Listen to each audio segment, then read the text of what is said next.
जी नमस्कार दोस्तों, आप सभी का आपके अपने परिवार आईडी एग्जाम में स्वागत है। तो कैसे हैं आप सभी के सभी। उम्मीद करते हैं कि आप सभी अच्छे होंगे। तो दोस्तों, जैसा कि आप सभी को पता है कि डेली शाम को हम UP triple S C PET का प्रैक्टिस सेट पर डिस्कस करते हैं और आपका प्रैक्टिस सेट नंबर 12 है, जो कि रुक्मणी पब्लिकेशन का है। इससे पहले हमने यूथ पब्लिकेशन का पूरा प्रैक्टिस सेट सॉल्व करवा दिया है। जिन लोगों ने उन क्लासेस को नहीं देखा है तो चैनल पे जा कर के देख सकते हैं, और चैनल पे नए हैं तो चैनल को सब्सक्राइब कर बेल आइकन को भी दबा दें, ताकि आने वाली क्लासेस के अपडेट आप तक पहुंचते रहें। तो चलिए दोस्तों, क्लास को कंटिन्यू करते हैं। और इस क्लास में दोस्तों केवल जीके, जीएस, करंट अफेयर तथा हिंदी के क्वेश्चनों को ही डिस्कस किया जाएगा। अदर सब्जेक्टों को दूसरे वीडियो में कवर किया जाएगा। और इस क्लास की पीडीएफ अगर चाहते हैं तो हमारे टेलीग्राम चैनल से जुड़ करके इस क्लास की पीडीएफ भी आप प्राप्त कर सकते हैं। तो आज का पहला क्वेश्चन है दोस्तों, कह रहा है बुद्ध की समकालीन निम्नलिखित में से किस महिला को सर्वसम्मति से स्त्री रत्न घोषित किया गया था। तो राइट आंसर हो जाएगा भैया ऑप्शन नंबर ए, आम्रपाली को जो है स्त्री रत्न के सम्मान से घोषित किया गया था। और बात करें, आम्रपाली जो है लिच्छवी गणराज्य की एक नृत्यांगना थी। तो ये साथ में ये भी याद रखिएगा। चलिए बढ़ते हैं अगले क्वेश्चन की तरफ। नेक्स्ट क्वेश्चन है, गुलाम का गुलाम किसे कहा जाता है। तो बताइए भैया, इन चारों में से राइट आंसर कौन सा हो जाएगा। तो राइट आंसर हो जाएगा इल्तुतमिश को गुलाम का गुलाम कहा जाता है। तो ऑप्शन नंबर डी यहाँ से करेक्ट हो जाएगा। और बात करें इल्तुतमिश की, तो इल्तुतमिश को गुलाम का वास्तविक संस्थापक भी माना जाता है। तो ठीक है दोस्तों, बढ़ते हैं नेक्स्ट क्वेश्चन की तरफ। अगला क्वेश्चन है, कृष्णदेव राय ने किस नगर की स्थापना की है। तो कृष्णदेव राय के द्वारा जो है नागलपुर की स्थापना की गई थी। तो याद रखिएगा दोस्तों। चलिए बढ़ते हैं अगले क्वेश्चन की तरफ। नेक्स्ट क्वेश्चन है, किस संधि के बाद सालसेट तथा भरूच का स्वराज वसूलने का अधिकार अंग्रेजों को प्राप्त हो गया था। तो यहाँ से आपका राइट आंसर हो जाएगा ऑप्शन नंबर सी, पुरंदर की संधि के बाद जो है स्वराज वसूलने का अधिकार अंग्रेजों को प्राप्त हो गया था। बात करें दोस्तों पुरंदर की संधि, तो पुरंदर की संधि आपकी 2 बार हुई है। एक पहली बार 1665 ईस्वी में शिवाजी और जयसिंह के बीच हुई थी, और दूसरी बात जो है 1776 ईस्वी में मराठा और ईस्ट इंडिया कंपनी के बीच में पुरंदर की संधि हुई है। तो ये दोनों के दोनों याद रखिएगा। पहली बार 1665 में शिवाजी और जयसिंह के बीच में, और दूसरी बार जो है 1776 में मराठा और ईस्ट इंडिया के बीच में ये संधि हुई है। तो ठीक है दोस्तों, बढ़ते हैं अगले क्वेश्चन की तरफ। कह रहा है जय सिंह द्वितीय को सवाई की उपाधि किसने दी थी। तो जय सिंह द्वितीय को सवाई की उपाधि औरंगजेब के द्वारा दी गई थी। तो ऑप्शन नंबर ए यहाँ से राइट हो जाएगा। ठीक है दोस्तों, बढ़ते हैं अगले क्वेश्चन की तरफ। अगला क्वेश्चन कह रहा है, निम्नलिखित में से किस गवर्नर जनरल ने सिंध का ब्रिटिश भारत में विलय किया था। तो यह जो है लॉर्ड एनवरवरो के द्वारा जो है किया गया था। तो ऑप्शन नंबर सी राइट हो जाएगा।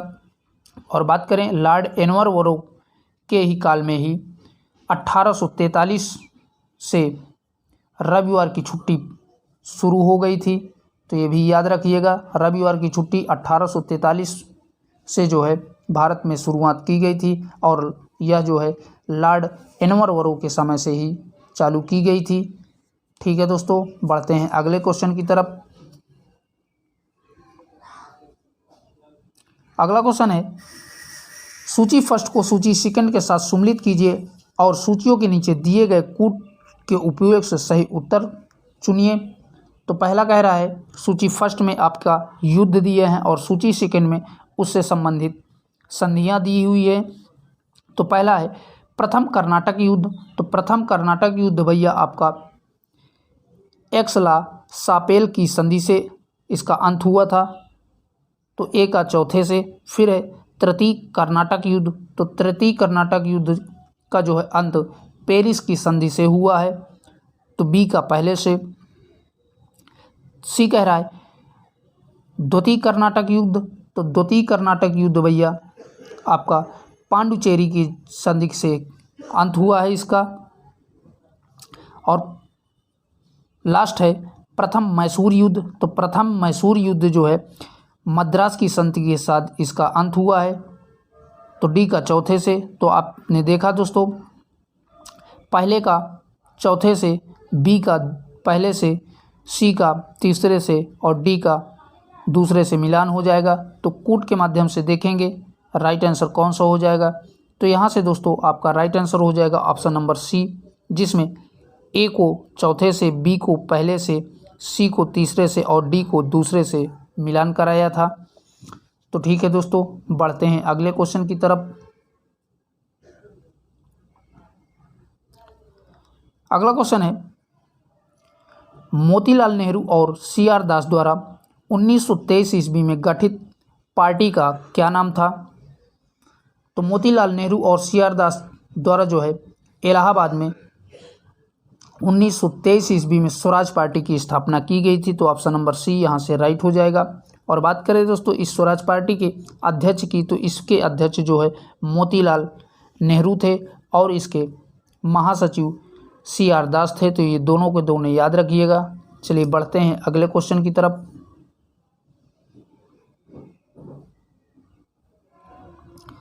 कह रहा है कम्युनिवल अवार्ड किस समझौते से रद्द हुआ है। तो यह आपका जो है पूना एक्ट समझौते से रद्द हुआ है। और बात करें पूना एक्ट की, तो यह आपका 1932 में हुआ है, तो ये भी याद रखिएगा। यह समझौता गांधी जी और अंबेडकर के बीच में हुआ था तथा इसी समझौते में ही हरिजन को अलग से निर्वाचन सीटों का आरक्षण प्राप्त किया गया था, तो ये भी याद रखिएगा। पूना एक्ट में ही हरिजनों को अलग से निर्वाचन सीटों का आरक्षण प्राप्त हुआ था। तो ठीक है दोस्तों, बढ़ते हैं अगले क्वेश्चन की तरफ।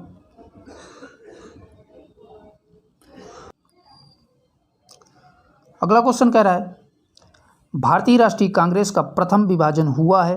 तो भारतीय राष्ट्रीय कांग्रेस का प्रथम विभाजन 1907 ईस्वी में हुआ है, तो ऑप्शन नंबर ए यहाँ से राइट हो जाएगा।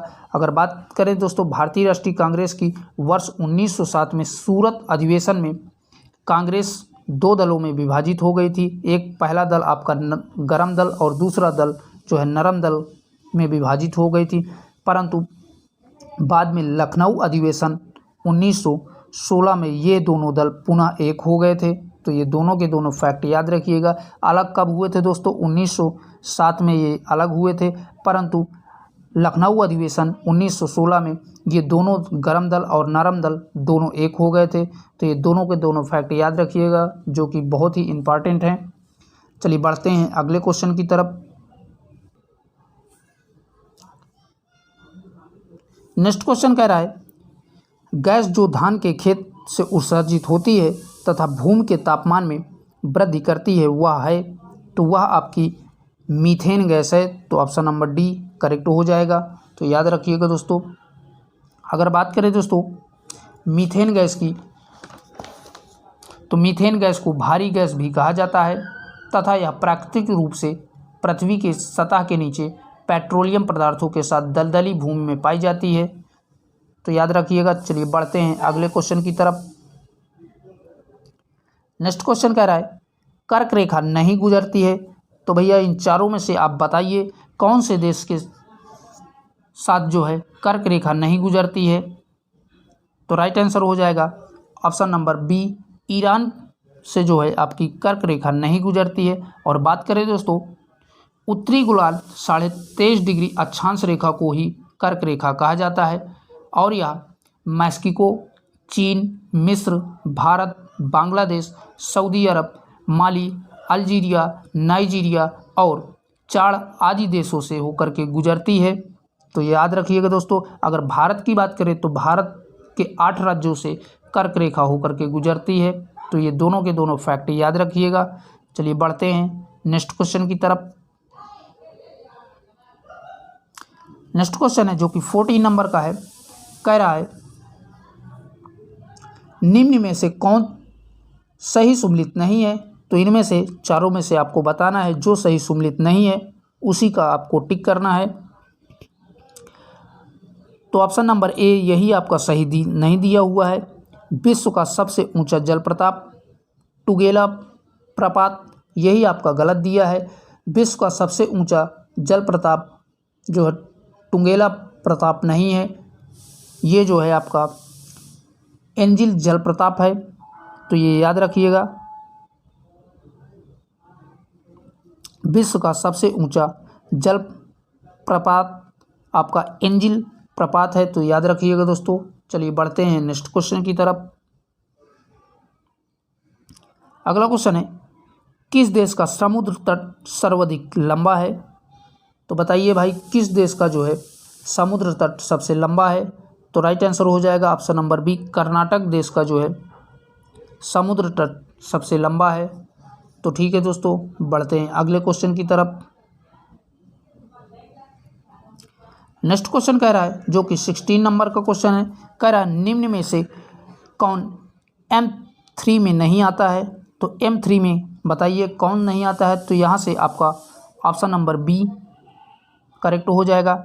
डाक खानों के बचत खाते में जमा राशि, यही आपका M3 में नहीं आता है, तो ऑप्शन नंबर बी यहाँ से करेक्ट हो जाएगा। अगर बात करें दोस्तों M3 की, तो M3 भारत में मुद्रा मापने की एक प्रकार की श्रेणी है, और भारत में मुद्रा मापने की श्रेणी M1, M2, M3 के रूप में मापी जाती है, तो याद रखिएगा दोस्तों। चलिए बढ़ते हैं अगले क्वेश्चन की तरफ। नेक्स्ट क्वेश्चन कह रहा है, निम्नलिखित में से किस बैंक का मुख्यालय कोलकाता में स्थित है? तो यूको बैंक का जो है मुख्यालय आपका कोलकाता में स्थित है, तो ऑप्शन नंबर सी राइट हो जाएगा। और अगर बात करें भारत का पहला बैंक, तो बैंक ऑफ हिंदुस्तान है, और सबसे पुराने बैंक की बात करें तो सबसे पुराना बैंक इलाहाबाद बैंक है, तो ये दोनों के दोनों याद रखिएगा। चलिए बढ़ते हैं नेक्स्ट क्वेश्चन की तरफ। कह रहा है निम्नलिखित का मिलान करें, तो ए ऑप्शन कह रहा है प्रथम पंचवर्षीय योजना। तो प्रथम पंचवर्षीय योजना आपकी 1951 से जो है 1956 तक चली थी। फिर कह रहा है वार्षिक योजना, तो वार्षिक योजना आपकी 1966 से 1969 तक चली थी, तो बी का पहले से।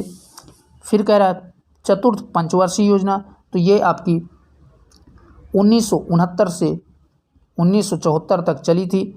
अगला कह रहा है रोलिंग प्लान, तो यह आपका 1978 से 1979 तक चला था। तो ठीक है दोस्तों, इस तरह से इसका मिलान हो जाएगा। अगर कूट के माध्यम से देखेंगे तो राइट आंसर कौन सा हो जाएगा?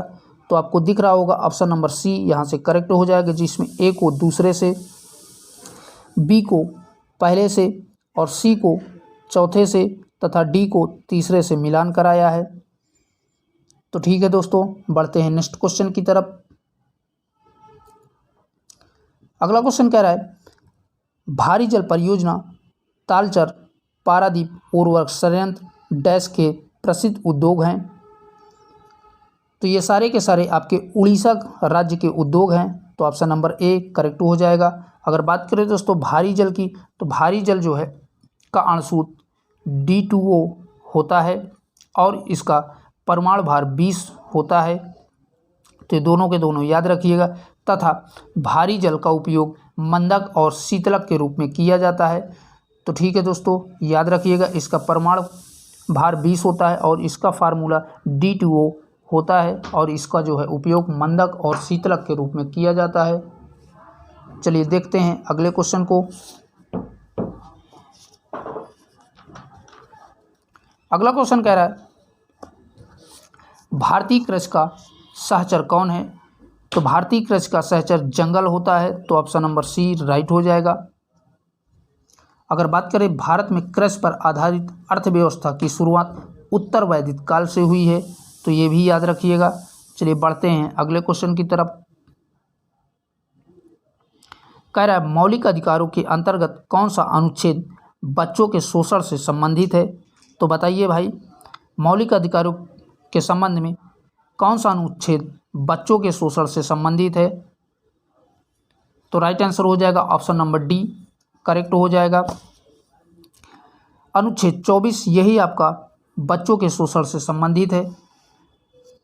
अगर अदर ऑप्शनों की बात करें, अनुच्छेद 17 में अस्पर्धा का अंत से संबंधित है।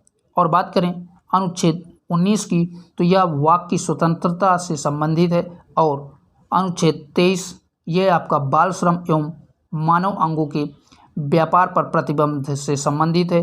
तो याद रखिएगा सारे के सारे अनुच्छेद। इसमें से आपका अनुच्छेद 17 और 24 मोस्ट इम्पॉर्टेंट हैं, ये कई एग्जामों में पूछे हुए हैं। 17 जो है आपका अस्पर्धा के अंत के बारे में इसका प्रावधान है, और 24 में जो है मौलिक अधिकारों बच्चों के शोषण के लिए जो है ये संबंध है। तो इस प्रश्न का answer option number D correct हो जाएगा। ठीक है दोस्तों, बढ़ते हैं नेक्स्ट क्वेश्चन की तरफ। अगला क्वेश्चन है, मूल संविधान द्वारा मौलिक अधिकारों को 7 श्रेणियों में विभक्त किया गया, परंतु अब इसमें केवल संविधान में मौलिक अधिकारों की संख्या जो है 6 है। तो ऑप्शन नंबर डी करेक्ट हो जाएगा। तो याद रखिएगा दोस्तों, अगर बात करें दोस्तों 44वें संविधान संशोधन द्वारा संपत्ति का अधिकार जो कि 7वां मौलिक अधिकार था, उसे मूल अधिकार से अलग करके विधिक अधिकार के रूप में जो है शामिल कर लिया गया है। अतः वर्तमान में हम कह सकते हैं कि मौलिक अधिकारों की संख्या 6 है। तो याद रखिएगा दोस्तों। चलिए बढ़ते हैं अगले क्वेश्चन की तरफ, जो कि 23 नंबर का क्वेश्चन होगा। कह रहा है, किस देश में दोहरी नागरिकता का सिद्धांत स्वीकार किया गया है? तो बताइए भैया राइट आंसर कौन सा हो जाएगा? तो यहाँ से आपका ऑप्शन नंबर डी करेक्ट हो जाएगा। संयुक्त राज्य अमेरिका में जो है दोहरी नागरिकता स्वीकार की गई है। अगर भारत की बात करें तो भारत में एकल नागरिकता का प्रावधान है, जबकि संयुक्त राज्य अमेरिका में दोहरी नागरिकता का जो है प्रावधान है। तो ठीक है दोस्तों, बढ़ते हैं अगले क्वेश्चन की तरफ। क्वेश्चन कह रहा है, ग्राम कचहरी के दंड देने की शक्ति की सीमा क्या है? तो राइट आंसर हो जाएगा अधिकतम 1000 रुपये जुर्माना की जो है ग्राम कचहरी दंड देने की शक्ति सीमा है। तो ऑप्शन नंबर ए यहाँ से करेक्ट हो जाएगा। और बात करें, ग्राम कचहरी का प्रधान सरपंच होता है तथा पंचायती राज की मूल इकाई ग्राम सभा होती है। तो ठीक है दोस्तों, बढ़ते हैं अगले क्वेश्चन की तरफ।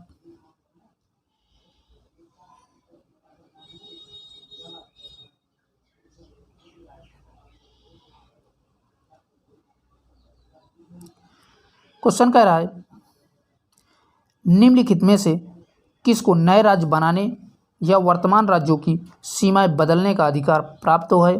तो यह आप सभी को पता होगा कि ये सारे काम संसद को प्राप्त हैं। तो याद रखिएगा। अगर बात करें दोस्तों संविधान का अनुच्छेद 3 राज्यों के निर्माण और उनके नाम सीमा क्षेत्र में परिवर्तन के बारे में इसका प्रावधान बताया गया है। तो याद रखिएगा, इसका प्रावधान संविधान के अनुच्छेद 3 में बताया गया है। ठीक है दोस्तों, बढ़ते हैं नेक्स्ट क्वेश्चन की तरफ।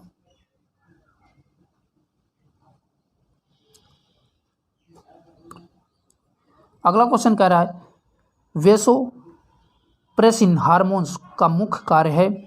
तो इसका मुख्य कार्य जो है क्या क्या हो सकते हैं?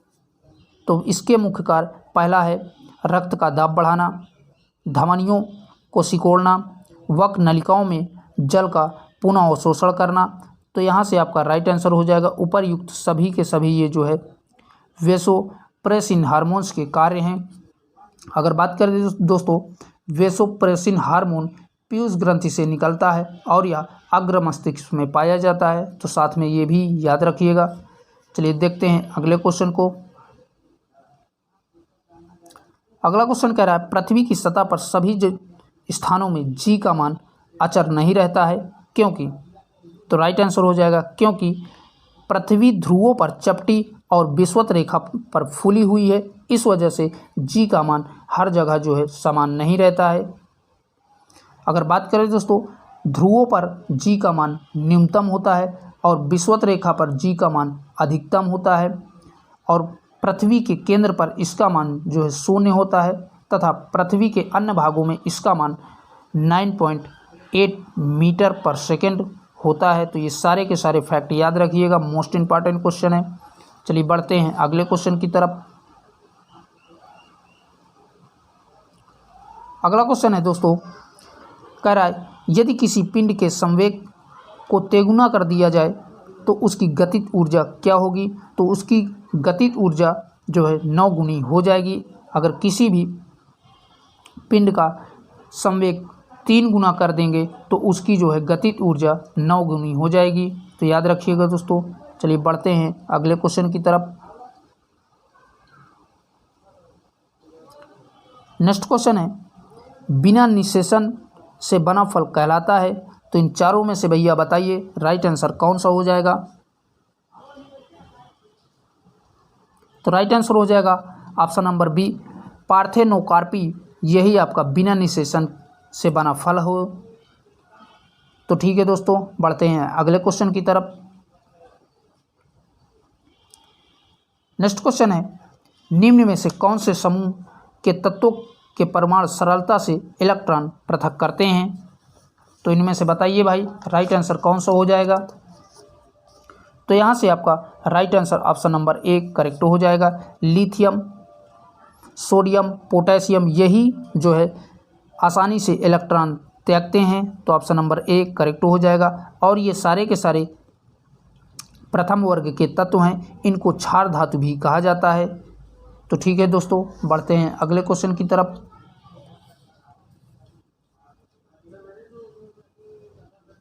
अगला क्वेश्चन है जो कि हिंदी का पार्ट है। कह रहा है इमली के पात पर बारात का डेरा लोकोक्ति का अर्थ है। तो इसका राइट आंसर हो जाएगा असंभव बात करना। तो ऑप्शन नंबर 1 करेक्ट हो जाएगा। चलिए देखते हैं अगले क्वेश्चन को। अगला क्वेश्चन है, जिसने ऋण लिया हो वाक्यांश के लिए दिए गए विकल्पों में से उपयुक्त शब्द है। तो जो ऋण लिया हो उसे कर्जदार कहा जाता है। तो ऑप्शन नंबर डी करेक्ट हो जाएगा। और बात करें कर्जदाता की, तो जिसने कर्ज दिया है उसे कर्जदाता कहा जाता है। तो इस प्रश्न का answer option number D right हो जाएगा। आइए देखते हैं अगले क्वेश्चन को। नेक्स्ट क्वेश्चन है, निम्नलिखित प्रश्नों में दिए गए वाक्यों के प्रयुक्त अलंकार के भेद का चयन करें। नीचे दिए गए विकल्पों में से कीजिए। तो कह रहा है माला फेरत जुग गया, फिरा ना मन का फेर, कर का मन का डारी दे, मन का फेर। तो यहाँ से आपका बताना है कौन सा राइट आंसर हो जाएगा, यानी दिए गए पंक्तियों में कौन सा अलंकार है। तो भैया यहाँ से आपका ऑप्शन नंबर सी करेक्ट हो जाएगा। दिए गए पंक्तियों में यमक अलंकार है, क्योंकि मन का की जो है बार बार आवृत्ति है, और जहाँ पर किसी शब्द की बार बार आवृत्ति होती है और वह शब्द जो है अलग अलग अर्थ देता है, तो वहाँ पर यमक अलंकार होता है। चलिए देखते हैं अगले क्वेश्चन की तरफ। कह रहा है जब 2 या 2 से अधिक पद मिलकर एक नवीन शब्द की रचना करते हैं तो उसे क्या कहते हैं। तो उसे जो है समास कहते हैं, और समासों की संख्या 6 है। तो ये भी याद रखिएगा। चलिए बढ़ते हैं अगले क्वेश्चन की तरफ। क्वेश्चन कह रहा है परोपकार शब्द का संधि विच्छेद होगा। तो परोपकार शब्द का सही संधि विच्छेद ऑप्शन नंबर डी करेक्ट हो जाएगा। पर प्लस उपकार, यही आपका परोपकार का जो है संधि विच्छेद होगा।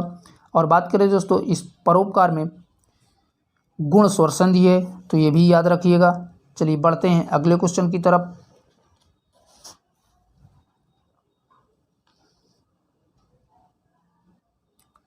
नेक्स्ट क्वेश्चन है वित्त वर्ष 2023 में किस राज्य ने भारत के सभी राज्यों में उत्पादों के लिए सर्वाधिक जीआई टैग हासिल किया है। तो केरल राज्य ने जो है सभी राज्यों में उत्पादों के लिए सर्वाधिक जीआई टैग जो है हासिल किया है। तो ऑप्शन नंबर बी यहाँ से राइट हो जाएगा। चलिए देखते हैं अगले क्वेश्चन को। क्वेश्चन कह रहा है जो कि 52 नंबर का है। कह रहा है 74वें गणतंत्र दिवस परेड में किस राज्य की झांकी को प्रथम पुरस्कार मिला है। तो चारों में से बताइए भैया 74वें गणतंत्र दिवस में किस राज्य के झांकी को प्रथम स्थान या प्रथम पुरस्कार मिला है। तो यहाँ से आपका राइट आंसर हो जाएगा उत्तराखंड राज्य के जो है झांकी को प्रथम पुरस्कार मिला है। और बात करें उत्तराखंड के मानस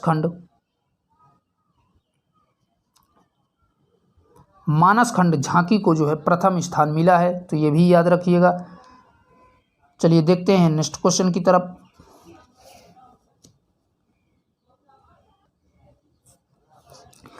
कह रहा है भारतीय सेना ने जनवरी 2023 में अभ्यास त्रिशाकरी प्रहार संयुक्त प्रशिक्षण का आयोजन कहाँ किया है? तो यह जो है आपका उत्तरी बंगाल में इसका आयोजन किया गया है, तो ऑप्शन नंबर बी करेक्ट हो जाएगा। तो याद रखिएगा दोस्तों। चलिए बढ़ते हैं अगले क्वेश्चन की तरफ।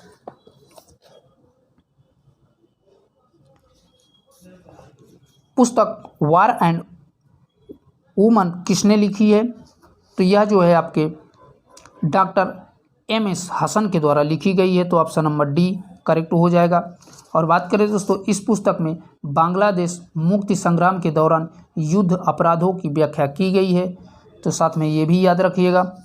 चलिए बढ़ते हैं अगले क्वेश्चन की तरफ। महिला प्रीमियर लीग क्रिकेट टूर्नामेंट में विजयी हुई क्रिकेट टीम का नाम क्या है? तो राइट आंसर हो जाएगा महिला प्रीमियर लीग क्रिकेट टूर्नामेंट में विजयी टीम मुंबई इंडियंस है, तो ऑप्शन नंबर बी करेक्ट हो जाएगा। तो ठीक है दोस्तों, बढ़ते हैं अगले क्वेश्चन की तरफ। अगला क्वेश्चन है Modi shaping a global order in flux किसने लिखी है? तो यह पुस्तक जो है आपके S जयशंकर के द्वारा लिखी गई है, तो ऑप्शन नंबर बी करेक्ट हो जाएगा। और बात करें S जयशंकर वर्तमान में भारत के विदेश मंत्री हैं, तो साथ में ये भी याद रखिएगा, मोस्ट इम्पॉर्टेंट पुस्तक है, याद रखिएगा दोस्तों। आइए बढ़ते हैं अगले क्वेश्चन की तरफ।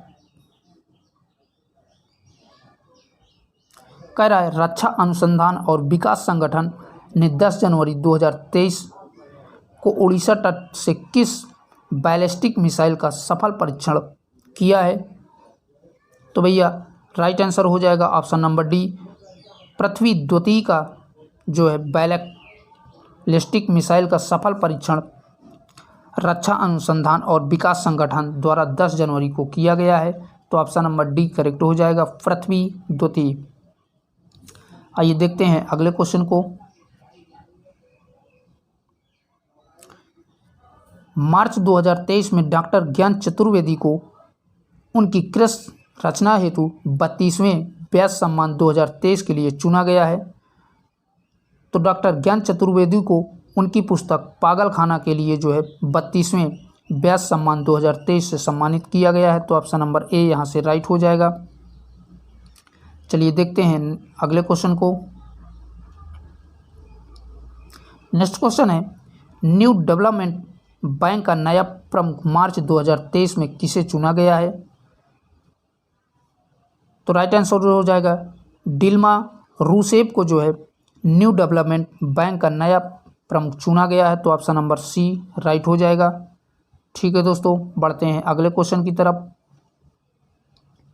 नेक्स्ट क्वेश्चन कह रहा है मार्च 2023 में सहकार समृद्ध सौधा का निर्माण किस राज्य में किए जाने की घोषणा की गई है? तो यह आपका कर्नाटक राज्य में सहकार समृद्ध सौधा का निर्माण किया जाएगा, तो ऑप्शन नंबर ए राइट हो जाएगा।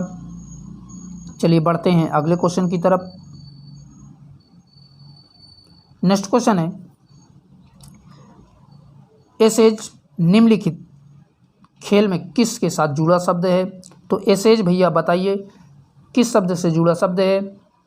तो यह आपका क्रिकेट से जुड़ा शब्द है, तो right answer option number B correct हो जाएगा। और बात करें दोस्तों एसेज की, तो एसेज का इंग्लैंड और वेस्ट इंडीज के बीच खेले जाने वाली एक प्रकार की टेस्ट क्रिकेट श्रृंखला है, तो याद रखिएगा। चलिए बढ़ते हैं अगले क्वेश्चन की तरफ। अगला क्वेश्चन है निम्नलिखित स्थानों में कौन चिकन करी काम के लिए प्रसिद्ध है जो कढ़ाई की एक पारंगत कला है? तो राइट आंसर हो जाएगा ऑप्शन नंबर ए लखनऊ जो है चिकन करी काम के लिए प्रसिद्ध है, तो ऑप्शन नंबर ए करेक्ट हो जाएगा। ठीक है दोस्तों, बढ़ते हैं अगले क्वेश्चन की तरफ। क्वेश्चन कह रहा है आप प्रवासी भारतीय दिवस से क्या समझते हैं? यह कब से शुरू किया गया था? तो राइट आंसर इन चारों में से बताइए कौन सा हो जाएगा भाई? तो यहाँ से आपका ऑप्शन नंबर सी करेक्ट हो जाएगा।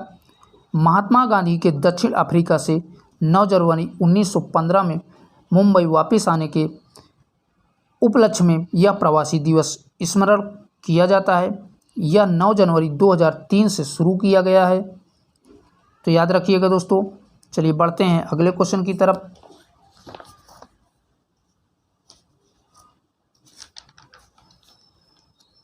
नेक्स्ट क्वेश्चन है जो कि 64 नंबर का क्वेश्चन है। कह रहा है अर्थशास्त्र में नोबेल पुरस्कार कब प्रारंभ किए गए? तो अर्थशास्त्र में नोबेल पुरस्कार 1969 से प्रारंभ किए गए थे, तो ऑप्शन नंबर डी करेक्ट हो जाएगा। और साथ ही बता दें भारत में प्रथम अर्थशास्त्र नोबेल पुरस्कार पाने वाले अमर्त्य सेन हैं, जिन्हें 1998 में यह पुरस्कार दिया गया है, तो ये भी याद रखिएगा दोस्तों। चलिए बढ़ते हैं अगले क्वेश्चन की तरफ।